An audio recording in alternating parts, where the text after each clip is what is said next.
So a sting operation going on in New Orleans, set out to capture this man right there, Miles Jackson. You've seen him before.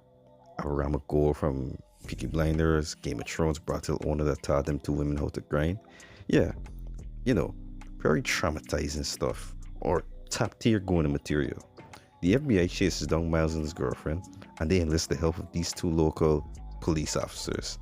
This guy right over here, this evil light-skinned one from every Tyler Perry movie, and of course... No, you move in with the lady, the ring usually comes next. Bro, it's been 2 weeks with like 14 different girls. Well, yes I did, but I'm sexier than you. Get to the point, nigga. So yeah, we can clearly see that John, I mean, Danny Fisher's love interest is a vital part of his arc. I really and truly hope nothing bad ends up happening to her. They chase down Jackson in one of the worst edited scenes I ever seen. Whoever produced this movie should be blacklisted from making movies, dog. We talk about Super Cena a lot, but what is my running on, bro? This nigga run for blocks on blocks without breaking a sweat. That shit is insane. But even with all his bullets, he ain't doing shit. So I don't know how he's stopping.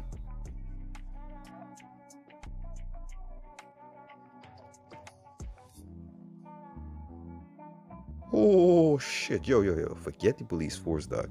You gotta join the Avengers, guys. That was some Steven Seagal shit. Also, I'm pretty sure your ass is about to get suspended for all this damage you causing.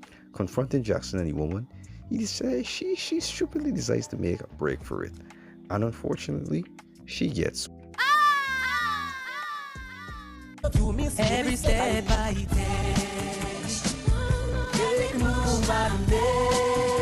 This leads to a defeated Miles finally turning himself in as he swears vengeance on Cena. Now, first of all, this is one of the dumbest death scenes I ever seen in my life, but also a very realistic one. Always look both ways before you cross the street, you dunce.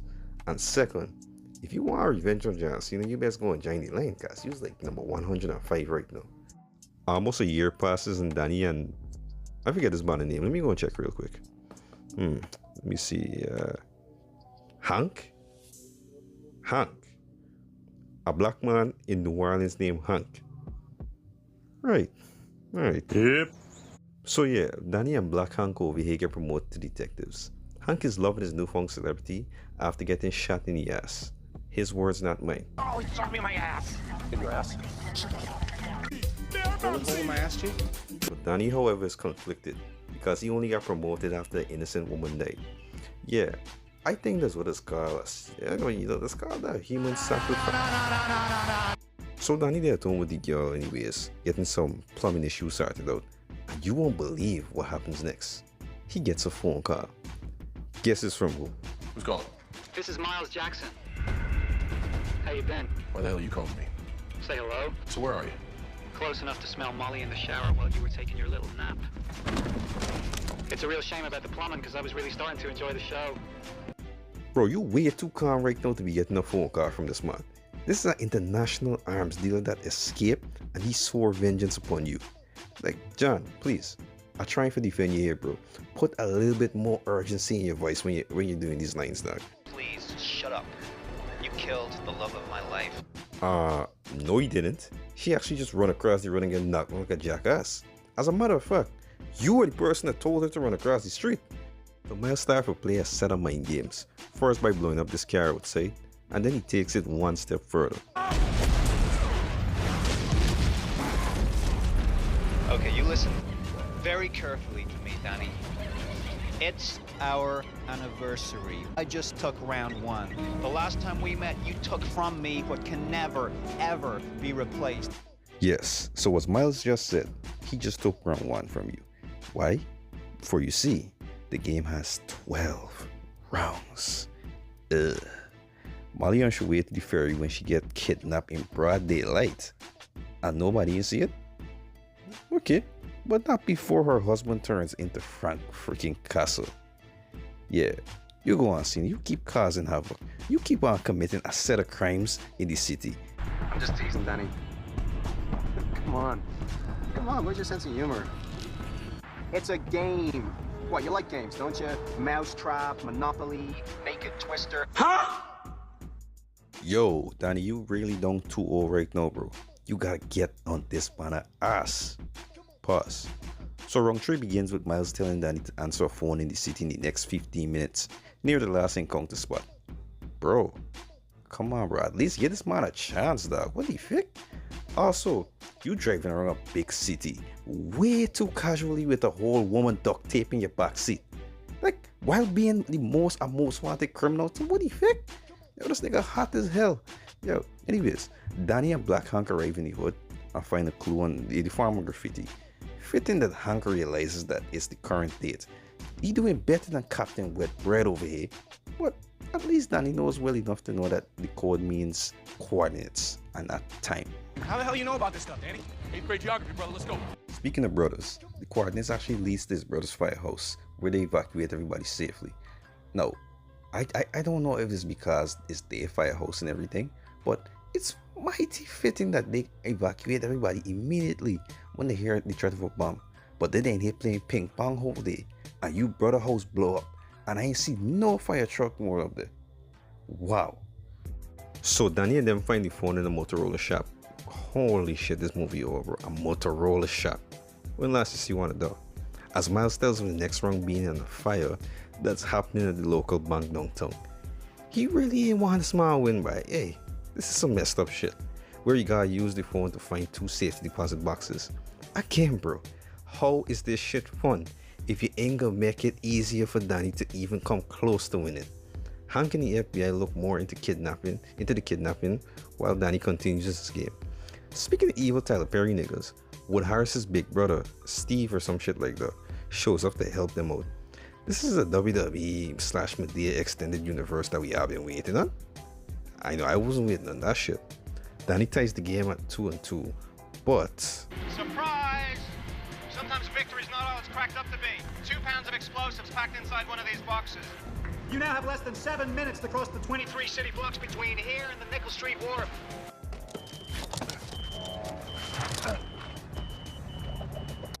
And even in movie form, he still kicks out at 2. Anyways, Danny reaches on time once again, and he starts round 6. Steve Harris also got this fake David Cross / Adam Silver hybrid as a partner. This man, well, both of the two of them just insufferable, dog. I can't wait till somebody rock their shit back. So they end up tracking Miles down at this hotel. And guess what? Guess who's doing all the heavy lifting? Danny, of course. Because, no, leave it up to the friggin' FBI to not get shit right and track down the most wanted criminal in the world. But let little New Orleans detective do all the heavy lifting for y'all, no foxing y'all. Right. With 60 seconds, limited resources, and Willie's unfortunate birth, there's only time for one of you to survive. I got it.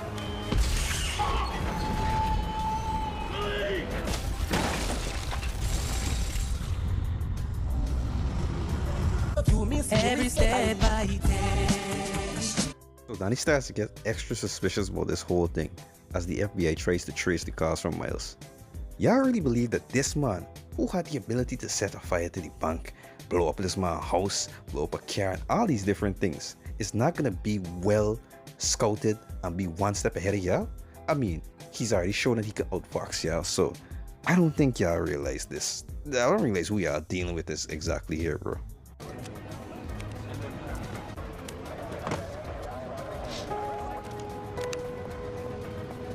Hey, this man Miles banging the line harder than some of them choppers, bro. Big bumbo clock giant in my iPhone, and when me call another y'all tone.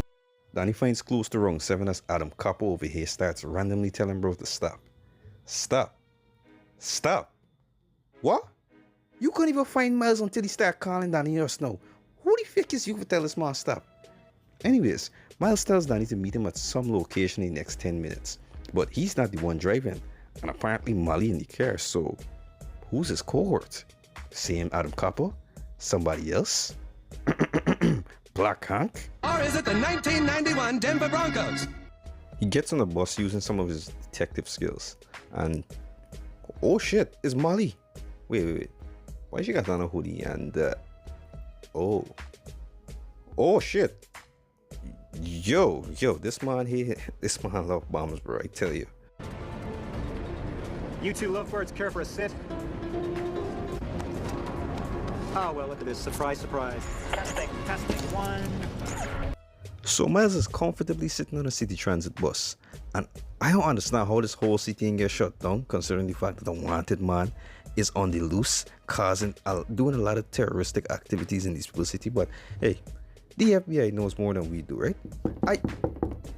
Wait a minute, hold on there. Hello? Yeah, so the FBI is great. Let's continue the movie. And no, I am in no way being held against my will with a gun to watch. Shit, boy. Let me go on. Danny gotta stop the feds from interfering in Miles escaping, else Molly's mom's gonna clean up half the street. But as you've seen before, the feds no longer have contact with him, and they're dead set on sniping down Miles. And there's the dilemma again. He gotta choose between saving his wife, well, his woman, and being a good man and trying to save everybody. Let me see what he could do. Is there something funny? Yeah, there is. He's gonna win, and then he's gonna kill you. Hey girl, you heading good? You realize this man got the ability to blow you shit to smithereens? Man, this bitch is stupid. Anyways, this nigga Steve Harris is trying to conduct some evil Tyler Perry nigga plan, but unfortunately it fails because of course it fails. He's trying to kill innocent people in terms of trying to catch Miles, bro. What do you think is gonna happen? Like, I wish somebody would rock this nigga to his mouth right now. Oh shit, yeah, something like that, yeah, just like that. Anyways, Black Hank is back after a whole hour with some good news, while Danny starts round 8. For round 8, he gotta dial the right number, else, well, you've seen how this has been going so far, something will blow up. Unfortunately, Danny takes too long and he chooses the wrong number, and eventually disarms a bunch of brakes all over town. Bro, you really gotta love this girl like crazy, cause you're going way too hard to punish this one man. Danny and the Bureau stops the streetcar on some Spider-Man 2 style, and Black Hank gets the trap on the accomplice. But again, this is Miles, bro. You didn't think he thought ahead of this? Come on. Round 10 is your best friend taking Anthony DeLusso. Then round 11 is me taking your best friend. You're not part of it. Bitch.